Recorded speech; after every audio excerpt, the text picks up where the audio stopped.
What is going on YouTube? Thank you guys so much for clicking in on this video. Today we're going to be discussing, as you can tell from the title of this video, the 4 most important shapes that you should know as a guitar player, especially within 2021.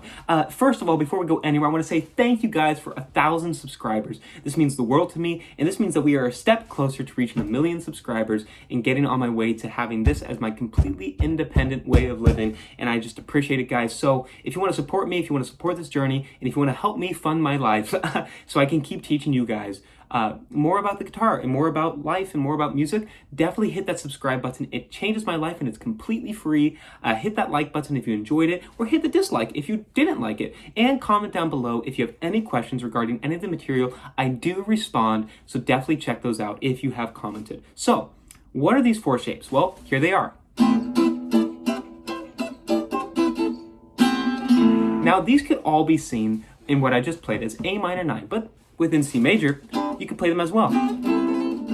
Actually, within F major, within G dominant 7, within D minor, within E minor, within F major, you can play these in all of those diatonic keys. Just because and I've made a couple videos of this on my TikTok, but if we're in C major, this leaves us open to every single chord as a possibility. It just depends on the colors that we're trying to impose within that moment. But this is for a topic for another video. Let's dive into these. So the first chord is this. And I know a lot of you guys have played these, all day long. These are probably the first chords that you've learned, but you probably never learned this chord. So here's the notes. A, so second is 4th string, 2nd fret. Then we have B with our pinky finger. Then we have with our pointer finger C, and then with our ring finger G. This is a very beautiful shape, and it's really dense, and it's a really special shape because not a lot of people play it. And this is a great way to show your diversity in your knowledge as a musician, is playing shapes that other people don't even really know exist. So here's an A minor 9 shape that's great. Okay, let's continue on. The next shape. This is basically the most common shape you'll ever see on the internet. A minor 9. Here we go. G, C, E, and B. Da, da, da, da, you hear the B up there? Over C, it sounds great. So this is another great shape. So one thing that you should do when you learn just these 2 shapes is you should just practice these, going back and forth.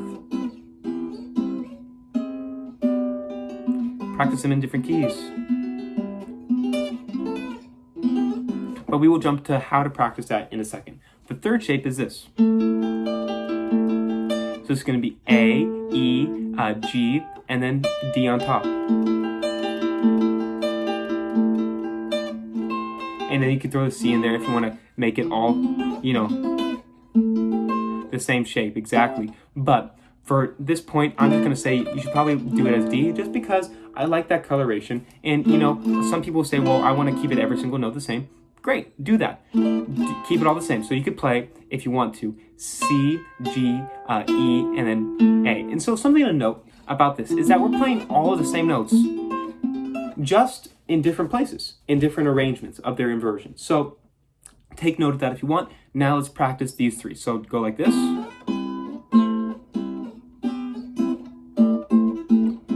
And if you notice when I got to here, I started moving around the top note, and I've talked about this a lot. If you want to bring diversity into your chord playing, into your chord playing knowledge, just take the top melodic note that's presented in any given chord and try moving it around diatonically, because what you'll find is a bunch of other different chords that you really didn't know existed.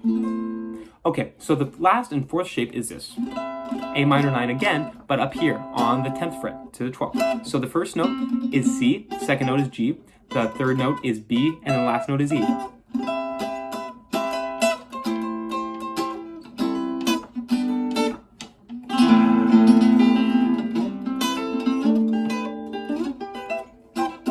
So why are these the 4 most important chords to learn the guitar?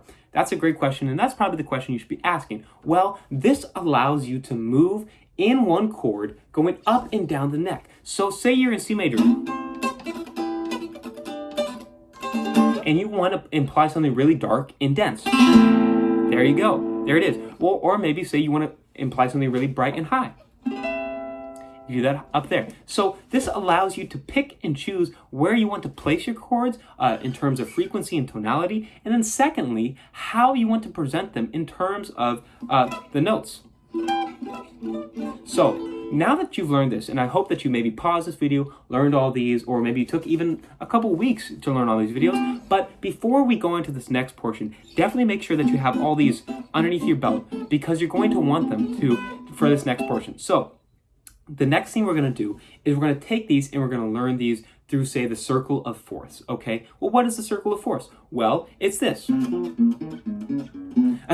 You know, it's moving within fourths. So C to F, F to B flat to E flat to A flat to D flat, and so forth, all the way back till we get to C. Now, the reason I say that this is important is because a lot of people like to say, oh, let's practice things in the circle of fifths. Well, that's great, but on the guitar, it actually makes us more uncomfortable to practice in the reversal, the circle of fourths. Now, this is a really great way to practice on the guitar or on any instrument, really, whether you're on saxophone, anything. But it allows you to see how you can apply these shapes into a different context. So let's say that we're in F major, okay? And you want to play this. So we'd be here.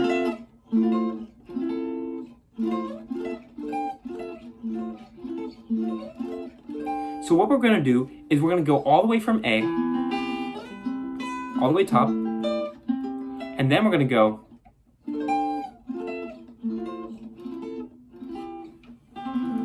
so what I did there is I went up in one key, then I went down in another key. What also this is going to allow you to do is, say you're in C major or A minor, now what you can do is, instead of being limited, you can say,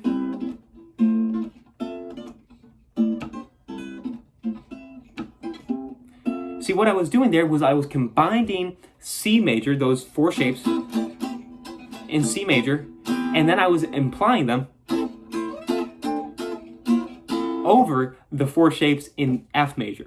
So what this allows us to do is now imply a Lydian color with those same four chords, because, right, the fourth note, when you build a scale off of that note, when you build a chord off of that note in any key, is going to be a Lydian sound, right? We're going to have a sharp 11, we're going to have a sharp 4, 1, 2, 3, sharp 4, 5, 6, 7, 8, right? That's what the scale is going to be if you start on the fourth. What we have now is an explanation, not an explanation, but an exemplification of that Lydian texture within chords. So now, instead of just being limited to those, now you can go,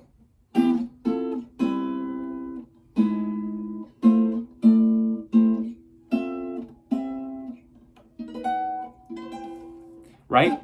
Now we're not limited to just those four chords. Now we have 8 chords under our disposal.